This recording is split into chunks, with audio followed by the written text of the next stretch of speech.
पिछले में हमने पढ़ा था मोल प्रभाज अथवा मोल अंश के बारे में, मतलब हमको पढ़ना था। इसके पहले हम पढ़ चुके थे मोललता। मोललता हमने पहले वीडियो में करा चुके हैं। तो मोल अंश क्या होता है, जिसको अंग्रेजी में क्या बोलते हैं, मोल फ्रैक्शन, या इसको मोल प्रभाज भी कह सकते हैं। तो मोल प्रभाज क्या होता है कि विलयन में उपस्थित उसके किसी विशेष घटकों के मोलों की संख्या, उसमें उपस्थित उसके सभी घटकों के कुल मोलों की संख्याओं के योग के अनुपात को क्या कहते हैं, मोल प्रभाज कहते हैं। इसका दूसरा परिभाषा क्या है कि अवयवों के कुल मोलों की संख्या और सभी अवयवों के कुल मोलों की संख्याओं के अनुपात को क्या कहते हैं, विलयन का मोल प्रभाज कहते हैं। अर्थात अवयवों की मोलों की संख्या क्या हो जाएगा, एन ए हो जाएगा, स्मॉल एन ए हो जाएगा, और अवयवों के कुल मोलों की संख्या क्या हो जाएगा, N A plus N B, और इनके अनुपात को क्या कहते हैं, मोल प्रभाज कहते हैं। जिसको किससे प्रदर्शित करते हैं, एक्स ए से। अर्थात अवयवों के मोलों की संख्या एन ए और कुल मोलों की संख्या N A plus N B के अनुपात को मोल प्रभाज या मोलंश या मोलांश अथवा मोल फ्रैक्शन कहते हैं। इसे एक्स ए से प्रदर्शित करते हैं। अतः X A equal to small N A plus N B, मतलब मोलों की संख्या स्मॉल एन ए और कुल मोलों की संख्या N A plus N B बटे में लग गया, मतलब इसके अनुपात को क्या कहते हैं, मोल प्रभाज कहते हैं। तो विलायक का मोल प्रभाज क्या हो जाएगा, वाई हो जाएगा। तो N B plus N B बटा N A plus N B, मतलब अवयवों की मोलों की संख्या एन बी और कुल मोलों की संख्या N A plus N B के अनुपात को क्या कहेंगे, विलायक का मोल प्रभाज कहेंगे। और जहाँ एन ए और एन बी क्या है, ये एन ए और ये एन बी क्या है, एन ए विलेय के मोलों की संख्या है और एन बी क्या है, विलायक के मोलों की संख्या है। अर्थात एन ए विलायक के मोलों की संख्या और एन बी विलेय के मोलों की संख्या है। अगली हेडिंग है हमारे ठोस की द्रव में विलेयता। मतलब ठोस की द्रव में विलेयता, मतलब किसी भी ठोस का द्रव में विलेयता के गुण को हमको मतलब समझना है। इसमें इसके अंतर्गत होता क्या है यह देखते हैं कि प्रत्येक ठोस द्रव में नहीं घुलता।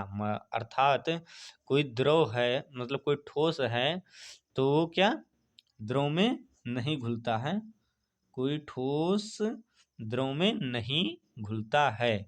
जबकि कोई कोई ठोस होते हैं जो कि घुल जाते हैं और कोई ठोस होते हैं जो कि नहीं घुलते हैं। और जैसे देखो सोडियम क्लोराइड, सोडियम क्लोराइड क्या होता है, NaCl, सोडियम क्लोराइड हो गया। और शर्करा, शर्करा का सूत्र क्या होता है, C12H22O11, मतलब C12H22O11 होता है शर्करा, जिसको क्या कहते हैं, चीनी। ये चीनी लिखा भी हुआ है, क्या होता है, जल में आसानी से घुल जाते हैं। जैसे देखो चीनी घोल के क्या कर लिया जाता है, शरबत बना लिया जाता है, ठीक है। और जबकि नैप्थलीन और एंथ्रासिन नहीं घुलते हैं। ये क्या होता है, नैप्थलीन और एंथ्रासिन जल में क्या होता है, अविलेय होते हैं। और सोडियम क्लोराइड और शर्करा क्या होता है, पूर्णतः अविलेय होते हैं। एंथ्रासिन और बेंजीन, बेंजीन में आसानी से घुल जाते हैं। मतलब क्या होता है, उसी प्रकार दूसरी ओर नैप्थलीन और एंथ्रासिन क्या होता है, बेंजीन, बेंजीन की मतलब क्या होता है, सूत्र C6H6 होता है। इसका सूत्र होता है में क्या होता है, बेंजीन और एंथ्रासिन आसानी से घुल जाते हैं। और जबकि सोडियम क्लोराइड NaCl और शर्करा C12H20O11 क्या होता है, बेंजीन में आसानी से नहीं घुलता है, ठीक है। ये देखो लिखा भी है, जबकि NaCl और शर्करा नहीं घुलते हैं। इससे यह ज्ञात होता है कि ध्रुवीय विलेय ध्रुवीय विलायकों में घुलते हैं, जबकि अध्रुवीय विलेय अध्रुवीय विलायकों में घुलते हैं। इस प्रकार हम कह सकते हैं कि दोनों में आंतराणविक अन्योन क्रियाएं समान होती हैं, जो कि समान समान, लाइक डिजार्ट लाइक, माने समान समान में क्या होता है, घुलता है। अब इसको एक तरह से और समझ लीजिए कि ध्रुवीय विलेय ध्रुवीय विलायकों में घुलते हैं, अध्रुवीय विलय अध्रुवीय विलायकों में घुलते हैं। सोडियम क्लोराइड और चीनी जल में आसानी से घुल जाएंगे, और नैफ्थलीन एंथ्रासिन जल में आसानी से नहीं घुलेंगे, और नैफ्थलीन एंथ्रासिन बेंजीन में आसानी से घुल जाएंगे, और सोडियम क्लोराइड और शर्करा C12H20O11 क्या रहेगा, बेंजीन में आसानी से नहीं घुसेगा। ठीक है, तो उसमें क्या रहेगा, वो नहीं घुलेगा। ठीक है, अब अगली हेडिंग है हमारी गैसों की द्रव में विलेयता, मतलब गैस की द्रव में विलेयता। गैस है उसकी विलेयता किसमें, द्रव में विलेयता। इसे क्या कहते हैं, हेनरी का नियम कहते हैं। गैसों की द्रव की विलेयता क्या कहलाता है, हेनरी का नियम कहलाता है। तो वैज्ञानिक हेनरी थे, हेनरी बहुत बड़े वैज्ञानिक थे। हेनरी वैज्ञानिक ने गैसों की द्रव में विलेयता और उसके आंशिक दाब के संबंध में एक नियम प्रस्तुत किया, जिसे क्या कहते हैं, हेनरी का नियम कहते हैं। ठीक है, क्या कहते हैं, हेनरी का नियम कहते हैं। किसमें, सोलुबिलिटी और उसमें आंशिक दाब वाले में क्या करते हैं, ये दोनों अनुक्रमानुपाती होते हैं। तो यस डायरेक्टली प्रोपोर्शनल पी हो जाएगा, और जब मतलब प्रोपोर्शनल को हटाया जाएगा तो उसमें क्या हो जाएगा, के एच हो जाएगा, जो किसका क्या कहलाता है, हेनरी स्थिरांक कहलाता है। ठीक है, आगे अभी पढ़ते हैं उसको। इस नियम के अनुसार स्थिर ताप पर गैस की द्रव में विलेयता विलयन पर गैस के आंशिक दाब के अनुक्रमानुपाती होता है। ठीक है, वही डायरेक्ट प्रोपोर्शनल जो हमने बताया था। आंशिक दाब पी हो जाएगा और विलेयता सोलुबिलिटी एस हो जाएगा। ठीक है, अनुक्रमानुपाती होता है, जिसे क्या कहते हैं, हेनरी का नियम कहते हैं। माने सोलुबिलिटी, विलेयता और आंशिक दाब पी क्या होता है, दोनों क्या होते हैं, आपस में अनुक्रमानुपाती होते हैं। ठीक है, तो इसी के मध्य एक नियम स्थापित किया या प्रतिपादित किया, जिसे हेनरी का नियम कहते हैं। इनका जो सूत्र है वो मोस्ट इम्पॉर्टेंट है, ये लगा भी हुआ है। मतलब ये देखो, सोल्युबिलिटी एस हो जाएगा, और क्या, आंशिक दाब प्रेशर, पी फॉर प्रेशर, ये क्या होता है, अनुक्रमानुपाती होता है। हमने इसको पहले ही बता दिया था, ये देखिए। तो यस इक्वल टू क्या हो जाएगा, के एच इंटू पी। के एच क्या हो जाएगा, हेनरी स्थिरांक हो जाएगा। के एच क्या है, हेनरी स्थिरांक। यस इक्वल टू सोल्युबिलिटी मतलब विलेयता, पी इक्वल टू प्रेशर यानी आंशिक दाब हो जाएगा। ठीक है, दूसरे शब्दों में देखते हैं, इसका दूसरा अन्य परिभाषा भी दिया हुआ है। सरल परिभाषा दिया गया है, इसीलिए दो दो परिभाषा हमने बता दिया है। स्थिर ताप पर गैस का विलयन में क्या, स्थिर ताप पर गैस का विलयन में मोल प्रभाज विलयन पर गैस के आंशिक दाब के अनुक्रमानुपाती होता है। ठीक है, दूसरे शब्दों में क्या हो जाएगा कि स्थिर ताप T, ठीक है, अब गैस का विलयन में मोल प्रभाज क्या हो जाएगा, XB, और क्या, विलयन पर गैस के आंशिक दाब PB के अनुक्रमानुपाती होता है। ठीक है, तो इसमें क्या हो जाएगा, XB डायरेक्टली प्रोपोर्शनल PB। तो या इसको ऐसे भी कर सकते हैं, XB equal to KB into PB। ठीक है, अथवा PB को हम फाइंड आउट कर लेंगे तो क्या हो जाएगा, KB और इंटू B हो जाएगा। ठीक है, अगला हमारा है राउल्ट का नियम, लॉ ऑफ राउल्ट्स और राउल्ट्स लॉ। सन 1887 ईस्वी में MF राउल्ट, उनका नाम है FM राउल्ट, FM राउल्ट नामक वैज्ञानिक ने आवासशीर पदार्थों के द्रव विलायकों में विलयनों के वाष्प दाब अवनमन के संबंध में एक नियम का प्रतिपादन किया, जिसे क्या कहते हैं, राउल्ट का नियम कहते हैं। ये क्या होता है कि शुद्ध विलायक P0 और शुद्ध विलयन PS, इनके मतलब घटाव को, मतलब इनके इनको घटाने पर तथा फिर शुद्ध विलायक P0 को क्या करने पर, भाग देने पर क्या प्राप्त होता है, स्मॉल एन बटा small N plus capital N. ठीक है, अभी आगे पढ़ा जाएगा। ठीक है, तो यही राउल्ट का नियम होता है, राउल्ट का समीकरण यही होता है।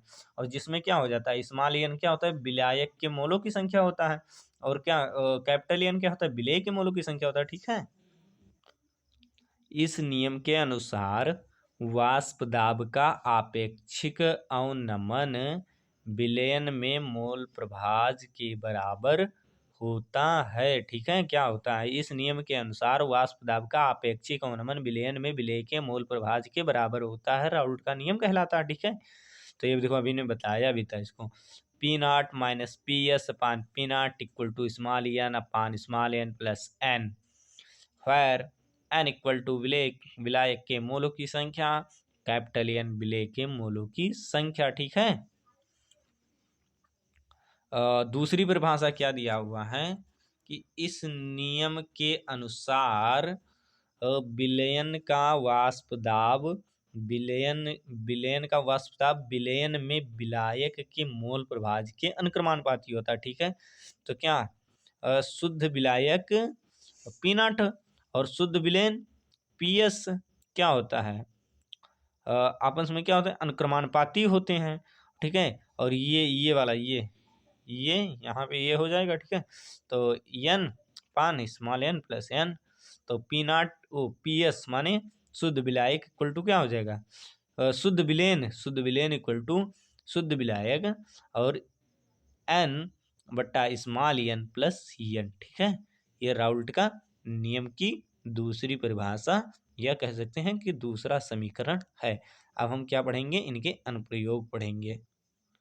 मतलब इनके अनुप्रयोग ना कहकर मतलब क्या कह सकते हैं कि इनके सीमाएं के बारे में पढ़ेंगे। तो राउल्ट के नियम की सीमाएं क्या हैं, तो इसके क्या है, निम्नलिखित सीमाएं हैं। इसके मतलब कई 4-5 सीमाएं दिए गए हैं इसमें। तो नंबर 1 क्या है, यह केवल आवाष्पशीर वैद्युत अन अपघट्टों के तन विलयनों पर लागू होता है। ठीक है, पहला क्या कह लेंगे कि यह केवल आवाष्पशीर वैद्युत अनपघटकों के तन विलयनों पर लागू होता है, जबकि सांद्र विलयनों से विचलन को प्रदर्शित करता है। दूसरा क्या हो जाएगा, यह केवल उन अवाष्पशीर पदार्थों के विलयनों पर लागू होता है जो विलायक से रासायनिक अभिक्रिया नहीं करते हैं, वैद्युत अपघट्य विलयन में वियोजित हो जाते हैं। ऐसे विलयनों पर यह नियम लागू नहीं होता है, क्योंकि वियोजन से विलयनों में कणों की संख्या क्या होती है, बढ़ जाती है। ठीक है, तो इसको अब लोग थोड़ा मतलब स्वयं से समझ लीजिएगा, हमने तो बता दिया है। चौथा क्या हो जाएगा इसका मतलब सीमाएं में, कि जो पदार्थ विलयन में संगुणित नहीं होते हैं उन पर यह नियम लागू नहीं होता है। ठीक है, जो संगुणित ऐसे विलयन जो मतलब संगुणित नहीं होते हैं, ठीक है, तो क्या होता है, क्योंकि विलेय के अणु उन पर लागू नहीं होता है, क्योंकि विलेय के अणुओं के संगुणन से विलयन की कणों की संख्या क्या होती है, घट जाती है। ठीक है, अब हम क्या पढ़ेंगे, राउल्ट के नियम द्वारा आवाष्पशीर पदार्थों के अणुभार की गणना करने का सूत्र। ठीक है, ओके, ये चलिए चलिए चलिए चलिए चलिए चलिए, ठीक है, आंशिक गणना करने का सूत्र क्या है। ठीक है, देखिए राउल्ट के नियम के अनुसार, राउल्ट का नियम आपको पहले बता चुके हैं। ठीक है, P not minus P S upon P not equal to small N upon N plus capital N. Okay, तो क्या हो जाएगा, देखो इनका नियम तो हम पहले बता चुके हैं। P not and P S क्रमशः विलायक और विलयन के वाष्प दाब जिनके लिए मोलों की संख्या क्रमशः एन और स्मॉल एन, अतः विलेय के मोलों की संख्या एन इक्वल टू विलेय का भार डब्लू मतलब स्मॉल डब्लू, विलेय का अणु भार स्मॉल एम। तो हमको केवल ये ध्यान रखना है कि जहाँ पर स्मॉल एन है वहाँ हमको डब्लू बट्टा एम कर देना है, और जहाँ कैपिटल एन है वहाँ कैपिटल डब्लू बटा कैपिटल एम कर देना। ठीक है, बाकी सेम प्रोसेस हमारा यही रहेगा। तो P not minus P S बटा पी नॉट इक्वल टू, अब हम क्या करेंगे, इसके जगह पे क्या कर देंगे, स्मॉल है तो हमारा small W upon small M हो जाएगा, बट यहाँ पे भी small W upon small M हो जाएगा, और यहाँ पे क्या होगा, capital W upon capital M हो जाएगा। ठीक है, कुछ नहीं करना है, बस केवल स्मॉल एन की जगह पे small W upon small M कर देना है, और स्मॉल सॉरी कैपिटल के लिए capital W upon capital M का प्रयोग कर देना है। बस ये भीड़ भड़क्का में नहीं जाना है। ठीक है, तो आगे हम देखेंगे कि समीकरण 1 से समीकरण 1 क्या हमारा था, वही था P not minus P S upon P not equal to small N upon small N plus capital N, ठीक है। तो उसके जब हम मान रख देंगे तो हमारा ये क्या बन जाएगा, समीकरण सेकंड बन जाएगा। और स्मॉल एन प्लस क्या होता है, small N plus N equal to क्या होता है, इसको भी हमको क्या करना है, ध्यान में रखना है कि small N plus N equal to क्या होता है, कैपिटल एन होता है। और तब हमको केवल कैपिटल डब्ल्यू अपान कैपिटल एम का ही मान रखना पड़ेगा, ठीक है। यहाँ पे हमको यही मान रखना पड़ेगा, ठीक है। तो समीकरण 1 से समीकरण 1 हमारा क्या था, ये था ना, समीकरण 1 हमारा यही था। तो समीकरण 1 में जब हम इसका मान रख देंगे तो इसका मान ये हो जाएगा और इसका मान क्या हो जाएगा, इसका मान ये हो जाएगा, ठीक है। अब इसको हम और तरीके से क्या कर सकते हैं, P not minus P S upon P not equal to ये इसका गुणा हो गया, इसके में बटे कर दिए, इसका में बटे कर दिए, फिर इसका चाहो तो गुणा कर दो, मतलब ऐसे भी रहने दो, ये भी संबंध सही है, ठीक है। तो अणुभार गणना करेगा सूत्र यही हो जाएगा, ठीक है। हाँ ठीक। अब क्या कह रहा है कि उपरोक्त समीकरण से पदार्थ की अणुभार की गणना किया जा सकता है। तो भैया इससे अणुभार की गणना तो किया ही जा सकता है, क्योंकि हमने तो इसको प्रूव्ड कर दिया कि क्या नाम। एक बात और ध्यान रखना है कि small N plus capital N equal to क्या होता है, केवल कैपिटल एन होता है, ठीक है। अगर ये नहीं ध्यान रहेगा तो ये हमारा डेरिवेशन नहीं हो पाएगा, इसमें और कुछ नहीं है, ठीक है। एक अगला क्वेश्चन दिया हुआ है कि क्या नाम, 500 ml विलयन में हाइड्रोक्लोरिक अम्ल की 18.25 ग्राम घुले हुए हैं, ठीक है। विलयन की नार्मलता ज्ञात कीजिए, ठीक है। क्या करना है हमको, विलयन की नार्मलता ज्ञात करना। तो नार्मलता इक्वल टू क्या होता है, विलेय के तुल्यांकों की संख्या बटे विलयन का आयतन लीटर में। तो विलेय के तुल्यांकों की संख्या क्या होता है, विलेय का भार बटे विलेय का अणुभार। तो विलेय का भार हमको क्या दिया हुआ है, 18.25 दिया हुआ है। और इसका अणुभार कितना होता है, HCl का अणुभार कितना होता है, HCl का अणुभार होता है क्या नाम, 36.50, ठीक है। ये मतलब हमको क्वेश्चन में दिया रहेगा, इसको हमको निकालना नहीं रहेगा, ये उसमें क्वेश्चन में दिया रहेगा, ठीक है। तो 36.5 होता है। और विलयन का आयतन क्या है, 500 ml है।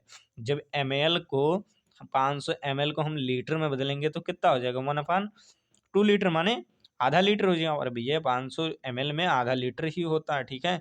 1000 ml इक्वल टू क्या होता है, 1 लीटर होता है।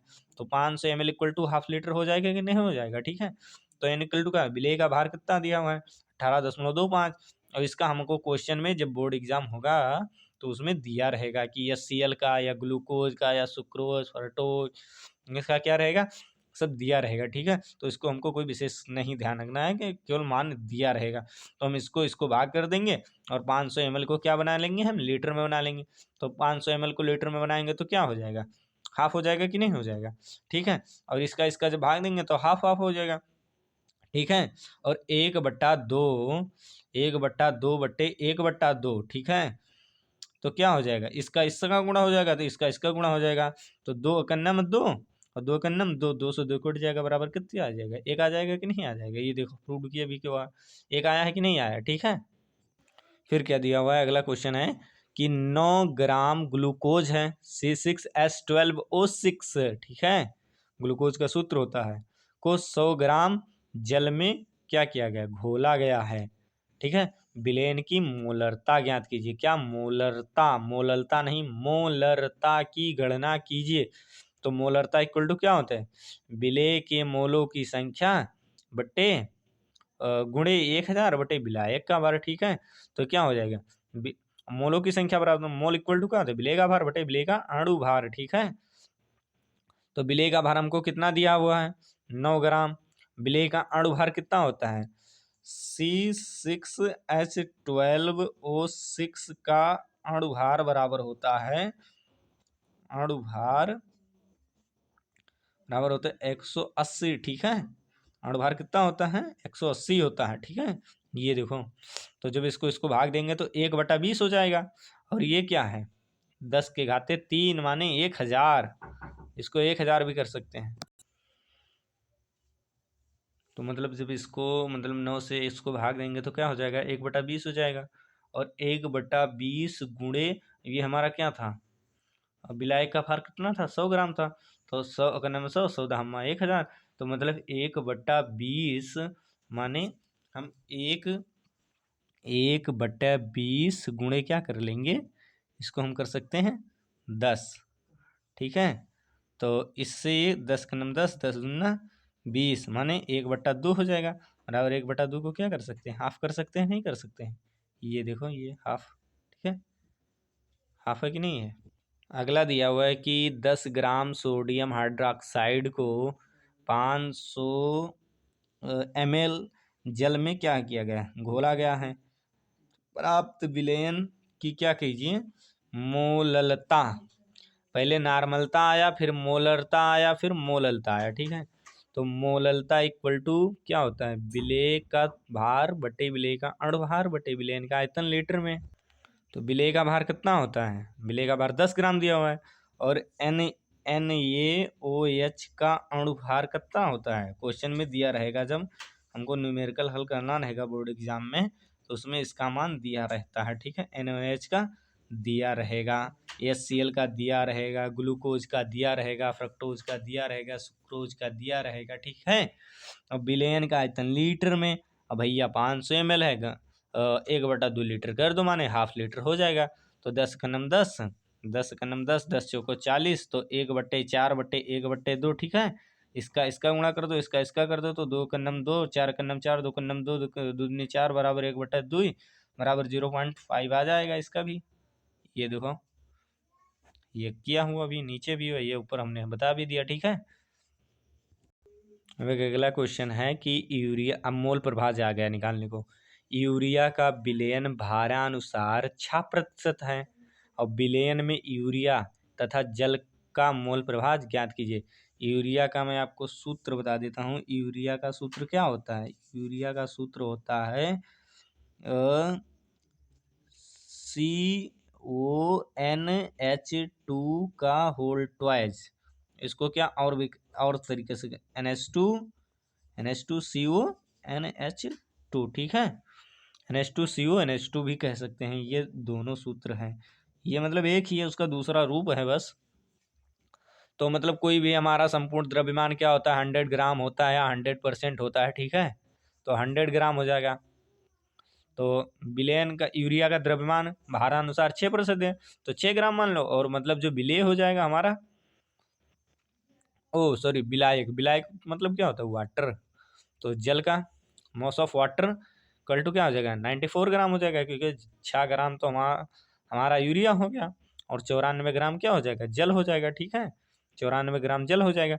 तो मोल प्रभाज का हमने सूत्र बताया था कि विलेय के मोलों की संख्या तथा विलेय के कुल मोलों की संख्या के अनुपात को मोल प्रभाज कहते हैं, जिसको XA से प्रदर्शित करते हैं। ठीक है, तो NA बटे स्मॉल NA बटे स्मॉल NA प्लस NV। ठीक है, तो अब मोल बराबर क्या होता है, हमने मोल भी बता दिया, विलेय का भार बटे विलेय का अणुभार।